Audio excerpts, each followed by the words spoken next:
Здравствуйте, мои любители индюшек, то есть индукционных тату-машинок. Сегодня я расскажу вам, как поменять пружину, если она сломалась.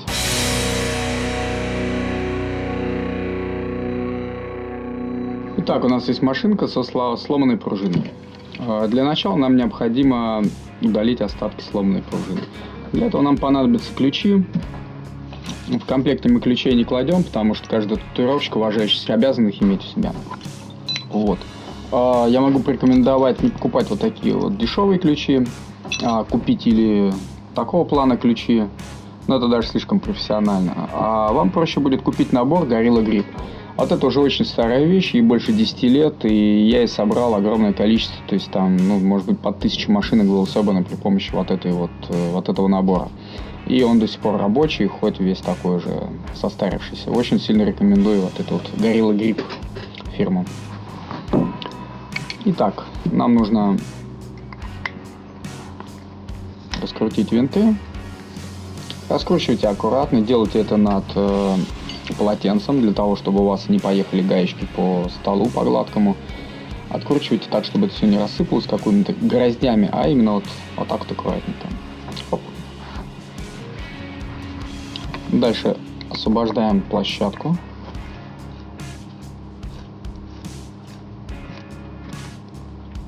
Здесь откручивать до конца не обязательно, но лучше все-таки это сделать. Пружина и так снимется, вот остатки пружины. А вот эту площадку нужно осмотреть на предмет каких-либо выступов, грязи или ржавчины в этом месте. Ее можно даже слегка почистить обломанным куском пружины. Здесь должно быть все в этом месте, в этом краю все должно быть очень гладеньким, ровненьким, без всякой ржавчины. Здесь машинка новая, поэтому это незаметно. А так очень часто бывает в этом месте ржавчина. Итак, если вы здесь все очистили, переходим непосредственно к установке новой пружины. Вот у нас есть боек от этой машинки. Есть новая пружина из комплекта. Старую вы уже можете выкинуть, чтобы она вам не мешалась. Боек тоже следует посмотреть, чтобы он был здесь вот чистый и без всякой ржавчины. Если ржавчина присутствует, то ее нужно поскоблить той же самой пружинкой и удалить тряпочкой, например.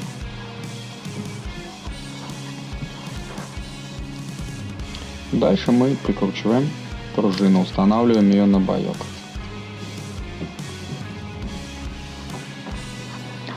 Нужно затянуть вначале руками, а дальше нам необходимо выставить пружину, чтобы она была параллельно бойку. Это делается в домашних условиях на глаз. Вы же татуировщики, у вас просто обязан быть идеальный глазомер. Дальше вот я выставил прямо, мне нужно затянуть это все дело. Соответственно, если я начну затягивать, просто держа за боек, у нас произойдет вот что. Слушайте, не произошло, у нас все идеально затянулось. Но обычно, это просто я счастливчик, да, не факт, что у вас тоже такая же удача. Обычно пружина съезжает по часовой стрелке. Поэтому при затягивании нужно... Сейчас я расслаблю, еще раз покажу. Вот у нас расслабленная пружина. Мы ее выставили ровно. Подтянули. Еще раз выставили ровно. И дальше мы придерживаем пальцами именно так, чтобы при движении по часовой стрелке пружина упиралась в палец. То есть по факту нужно держать так. Не так. Именно так. И чувствовать. То есть давление должно пальцем приходиться именно на пружину. А дальше вы начинаете постепенно затягивать. И тогда, если вдруг произойдет какой-то сдвиг, вы почувствуете пальцем. Вот я сейчас затягиваю, мне стало уже больно.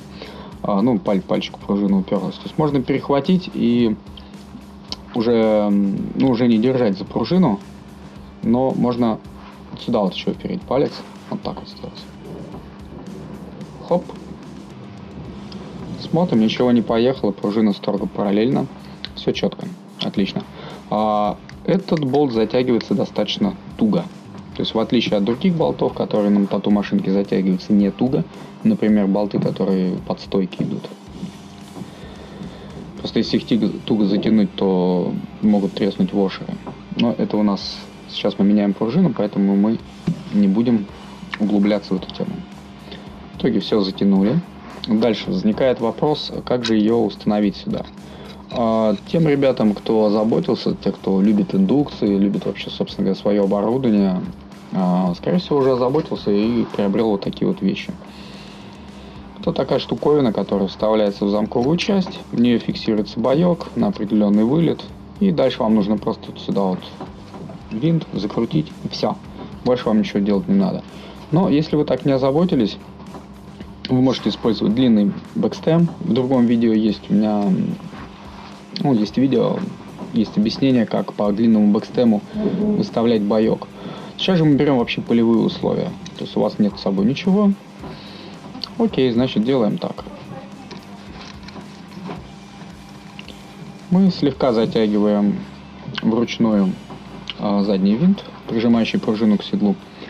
И выставляем пружины так, чтобы круглая площадка на пружине. А наша пружина имеет круглую площадку. Такую вот круглую площадку. Необходимо, чтобы контактный винт, который тоже круглый, он просто был соответствовал, он как бы был направлен в центр этой площадки. Все. То есть я специально сделал такую круглую площадочку. Первый, кстати, из всех билдеров, для того, чтобы вам, ребята, было удобно. Чтобы вам не нужно было целиться в какой-то там дебильный тоненький кончик на конце пружинки. Так вот, тут, я думаю, тоже у вас прицеливание не возникнет никаких вообще сложностей. То есть вы прицеливаетесь так, чтобы у вас... вот видите, здесь это будет так выглядеть. Вы можете сразу осмотреть все машинки, когда к вам новая машинка приходит, как это выглядит. Потому что в зависимости от угла наклона контактного винта, он может быть немножко отличаться в зависимости от типа рамы, от дизайна ее. Но в целом все равно он будет касаться...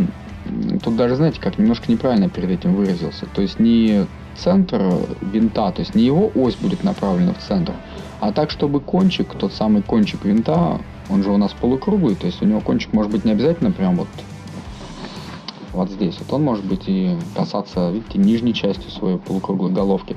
Так вот, эта нижняя часть полукруглая, она должна касаться центра площадки. Вот здесь это так выглядит.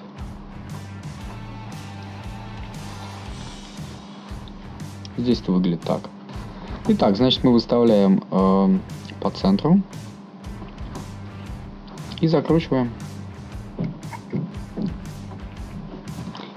При затягивании мы тоже должны смотреть, чтобы у нас боек вместе со всей пружиной не поехали по часовой стрелке. То есть я чуть придерживаю пальцем здесь. Затягивается здесь тоже достаточно туго, но не перестарайтесь, потому что если совсем уж у вас много дури, то есть вы прям здоровяк такой, то этот винт может просто порваться, и вам придется или самостоятельно высверливать этот винт, или отсылать к нам на ремонт, который не будет являться гарантийным. Потому что винты эти достаточно крепкие, и чтобы их порвать, нужно действительно приложить какие-то явно не гарантийные усилия. Итак, в данный момент все, у нас поменена пружина, и нам необходимо переходить к следующей стадии, а именно к настройке тату-машинки.